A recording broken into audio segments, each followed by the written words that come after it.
ഇന്ന് നല്ല ഒരാവോലി കറിയുടെ റെസിപ്പി ആയിട്ടാണ് ഞാൻ വന്നിരിക്കുന്നത്. മിനീസ് അടുക്കളയിലേക്ക് എല്ലാവർക്കും സ്വാഗതം. എന്നാൽ നമുക്ക് ആവോലി കറി ഉണ്ടാക്കുന്നത് എങ്ങനെയെന്ന് കാണാം. ഈ മീൻ കറി പേരഗൺ ഹോട്ടലിലൊക്കെ കിട്ടുന്ന സ്റ്റൈലുള്ള മീൻ കറിയാണ്. മുളക് പൊടി മഞ്ഞൾപ്പൊടി ഇട്ടു. ഇത് തേങ്ങ അരച്ചിട്ടുള്ള മീൻ കറിയാണ്. അതിനു വേണ്ടി നമുക്ക് തേങ്ങ, പച്ചമുളക്, ജീരകം, ഇഞ്ചി എല്ലാം ഇട്ട് മിക്സിയിൽ അരച്ചിട്ട് വരാം.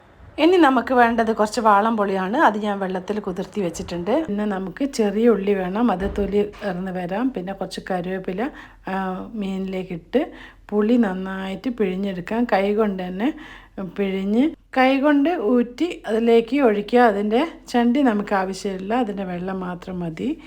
എന്നിട്ട് കൈ കൊണ്ട് തന്നെ നന്നായിട്ടൊന്ന് യോജിപ്പിക്കുക. മുളകും മഞ്ഞളും മസാലയൊന്ന് പിടിക്കാൻ വേണ്ടി മിക്സിയിൽ അരച്ചു കൊണ്ടുവന്ന തേങ്ങ ഇതിനകത്ത് ഒഴിക്കുക. നന്നായിട്ട് അരഞ്ഞിട്ടില്ലെങ്കിൽ നമ്മളൊന്ന് അരിച്ചെടുക്കുന്നത് നന്നായിരിക്കും. തേങ്ങാപ്പാൽ ഒഴിച്ചുണ്ടാക്കുന്നതാണ് ഏറ്റവും നല്ലത്. അമ്മിയിൽ അരച്ചെടുക്കുകയാണെങ്കിൽ നന്നായിട്ട് അരിയും. നമ്മൾ മിക്സിയിൽ അരയ്ക്കുമ്പോൾ അത്ര അധികം നന്നായിട്ട് അരിയില്ല. അതുകൊണ്ട് ഞാനത് ചെറിയ അരിപ്പയിലിട്ട് ഒന്ന് നന്നായിട്ട് അരിച്ചെടുത്തിരിക്കുകയാണ്. പിന്നെ ഇനി നമുക്ക് ഇതിൻ്റെ അകത്ത് തൊലി കളഞ്ഞ് വന്ന ചെറിയ ഉള്ളി ചെറുതായിട്ട് അരിഞ്ഞ് ഇതിലേക്കിടാം. ചെറിയ ഉള്ളിയെല്ലാം മുറിച്ച് അതിനകത്തിട്ട ശേഷം ഞാൻ അതിൻ്റെ അകത്ത് നിന്ന് കഷ്ണങ്ങളെല്ലാം ഒന്ന് ഊറ്റി ഒരു പാത്രത്തിലേക്ക് ഇട്ടിട്ടുണ്ട് കേട്ടോ. പിന്നെ കഷ്ണത്തോടു കൂടി കറി വേവിക്കുകയാണെങ്കിൽ ആവോലി പെട്ടെന്ന് വെന്തടിഞ്ഞ് പോകും. ആവോലിക്ക് വേവ് തീരെ കുറവാണ്. അതുകൊണ്ട് കഷ്ണങ്ങളൊക്കെ എടുത്ത് മാറ്റി വെച്ചു. ഇനി ചട്ടി അടുപ്പത്ത് വെച്ച് നമുക്ക് കറി നന്നായിട്ട് വറ്റിച്ചെടുക്കാം. ഇനി നമുക്കിതിൻ്റെ അകത്ത് ഒരു തക്കാളി കൂടി മുറിച്ചിടാം. തക്കാളിയും കൂടി മുറിച്ചിട്ട് കഴിഞ്ഞാൽ നല്ല ടേസ്റ്റാണ് മീൻ കറിക്ക്. ഞാൻ എപ്പോഴും മീൻ കറിയിൽ ഒരു തക്കാളി ഇടാറുണ്ട്. അത് നല്ലൊരു ടേസ്റ്റ് കൂട്ടും. തക്കാളിയും കൂടി ഇട്ട ശേഷം നമുക്ക് നന്നായിട്ട് അതൊന്ന് വറ്റിച്ചെടുക്കാം. കറി ഒന്ന് നന്നായിട്ട് വറ്റി വന്ന ശേഷമാണ് നമ്മൾ മീനിടുന്നത്. ഇത് മീൻ മുഴുവൻ എടുത്ത് ഒരു പ്ലേറ്റിലേക്ക് മാറ്റി വെച്ചിട്ടുണ്ടായിരുന്നു നേരത്തെ. ഇനി കറി തിളക്കട്ടെ നന്നായിട്ട്. നമുക്ക് അപ്പോഴത്തേക്കും ഒരു പച്ചമുളക് അതിൻ്റെ അകത്തേക്ക് മുറിച്ചിടാം. പച്ചമുളകിട്ട് പിന്നെ ഉപ്പ് ആദ്യം ഞാൻ ഇട്ടിട്ടുണ്ടായിരുന്നു, അതിൻ്റെ വീഡിയോ ഞാൻ എടുക്കാൻ മറന്നു. ബാക്കി ആവശ്യത്തിനുള്ള ഉപ്പും കൂടി ഇട്ട് നമുക്ക് നന്നായിട്ട് തിളപ്പിച്ചെടുക്കണം. നല്ല തിളച്ച് വറ്റണം. അങ്ങനെ ഇപ്പോൾ പതയെല്ലാം വന്നുകൊണ്ടിരിക്കുന്നുണ്ട്. തിളച്ച് നന്നായിട്ട് കുറച്ച് തിളച്ച് വറ്റുമ്പോൾ നമുക്ക് എടുത്ത് വെച്ച മീൻ ഓരോന്നായിട്ട് അതിനകത്തേക്ക് ഇടാം. ആവോലിക്ക് അധികം വേവില്ല കേട്ടോ, പെട്ടെന്ന് വെന്ത് കിട്ടും.